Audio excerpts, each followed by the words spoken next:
You can definitely say today was not Edward's day. The last episode of Shadow's House arrives, and it also leaves it open in a pretty satisfying way. We had this anime original arc to leave it open-ended. Should they get more, they can do more. They can either ignore the last few episodes, or they can just make it work for the source material like the mangaka was talking about.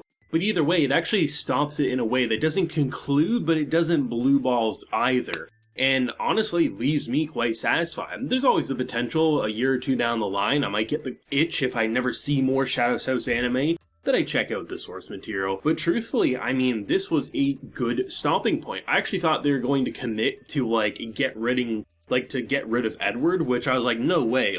If you get rid of Edward, there's guaranteed no way for a season 2. He probably has a pretty big importance in future arcs. But the fact that it was that one last chance, I think was the perfect way to give an arc that felt like it matched the source and matched what we saw up until this point in the anime, while also still leaving room for the next chapter in the story should they ever pursue it or people pursue the source material itself. And honestly, I had a lot of fun with Shadow's House. I definitely think in terms of pure originality, Shadow's House probably comes out on top, on being something it's very difficult to compare to given what we've experienced in the anime medium. I think the characters across the board have been really likable. It's great to see Rum.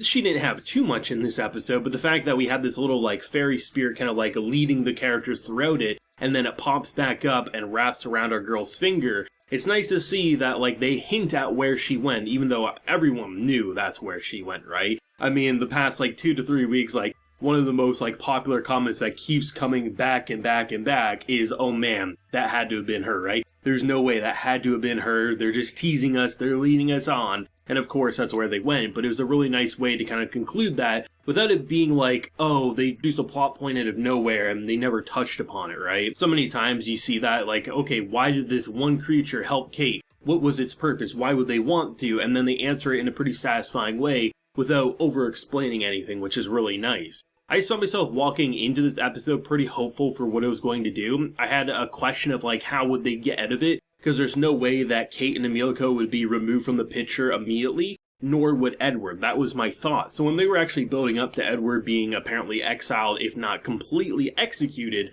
I was oh, I'm not sure if I'm going to be okay with that. So I'm really glad they committed to one last chance. I like the idea of Lord Grandfather because he's the type of character who definitely sees the ambition in Edward's eyes. He disagrees with how far he pushes it at times, but he sees this is someone who clearly has the ability to push Shadow's House forward. And as much as we can say Edward is a scumbag, Edward is this and that, he absolutely is. But Edward is a fantastic antagonist that without him, Shadow's House would have been a lot more boring than it was. But I have to say, given what I've experienced in these 13 episodes, Edward is probably the most loyal to Lord Grandfather from my perspective. This is a man who, what he's saying and what he's doing, sure, he's taking liberties that he's not supposed to, going to these floors, kidnapping the children, things like that. But he is right on the money for who is a traitor and who needs to be stopped if we look at it from who is a servant to Lord Grandfather and who wants to oppose. Emilico, Kate, all these, they definitely are. So Edward is definitely someone who's power hungry, but from what he's said and what he's done,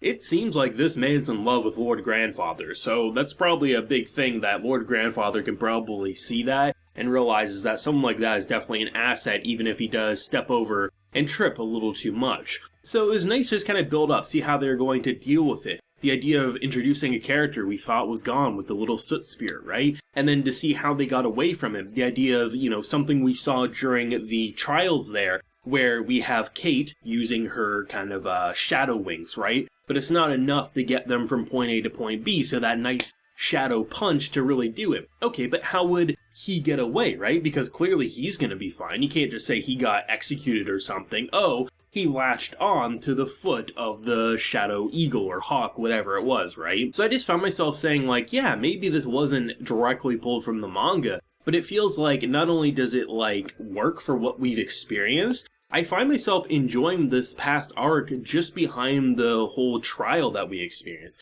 I think the hedge maze and everything we experienced there was the peak of Shadow's House anime, but I really enjoyed this. I thought it was a very close second in terms of an art quality. Maybe that's a hot take to some people, but given what I've seen from a majority of source readers, it seems pretty much similar to that of Noragami, I feel like, because Noragami, if I'm remembering correctly, ended on an anime original arc and then season 2 happened. I think they just like ignored what happened in season 1 at the last few episodes, if I'm remembering correctly. But from what I can see, like, more people than not are like, hey, you know, I read the manga, this wasn't in it, but it works for what they're doing without completely butchering where the series could go if it got another season, which is a pretty good sign. So it seemingly is probably going to keep a majority of anime and manga fans fairly happy, and those who aren't, I mean, they always got their manga, right, which will continue on and keep going with what they want to see. I think production-wise, this was probably one of the more interesting series as well. I mean, when you have characters that literally have no details to their faces, of course, the dolls, the humans, Emilico, all of them, they have animation, they have what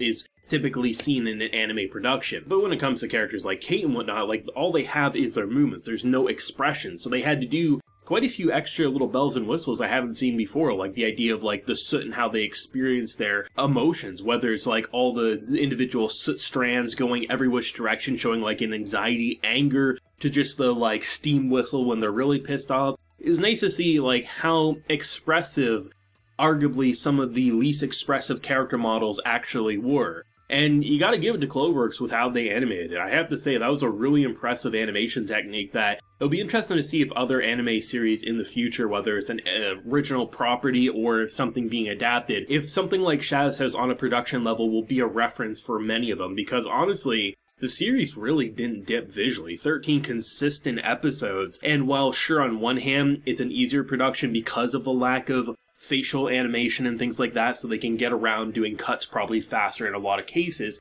there still was quite a few energetic and really well done animated scenes. So honestly, I handed to them on a production level. Music was killer. I enjoyed every character. I mean, I talked about it a few different times on these reviews. I mean, characters I absolutely had a very strong impression of ended up becoming some of my favorites. So it just felt like a worthwhile 13 episode experience. I could see myself reading it someday in the future, but rather than what I felt when I was early into this show, if they don't announce a season 2 soon after, I'm going to be diving into the manga.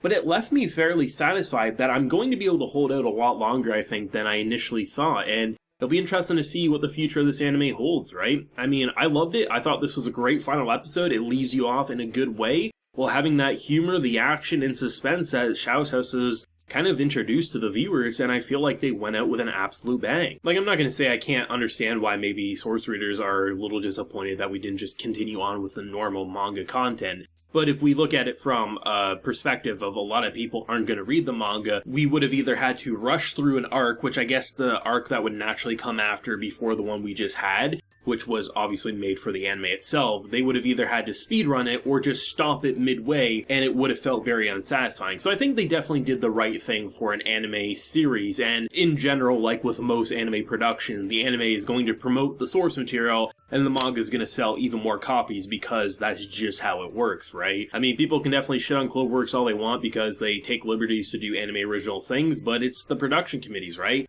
They just follow what the production committees want, and if the production committee sees room for more anime that's not going to interfere with the manga selling, they'll do it, but for the most part, it's just studios doing what they're told, right? And that's just the nature of the business. Let me know your thoughts on episode 13 of Shadow's House, and what did you think, and do you want a season 2, or are you content with where we left off? If you enjoyed the video, leave a like, share your support, and hit that subscribe button if you're happy new around here. So until next time, everyone, please take care and have a good one.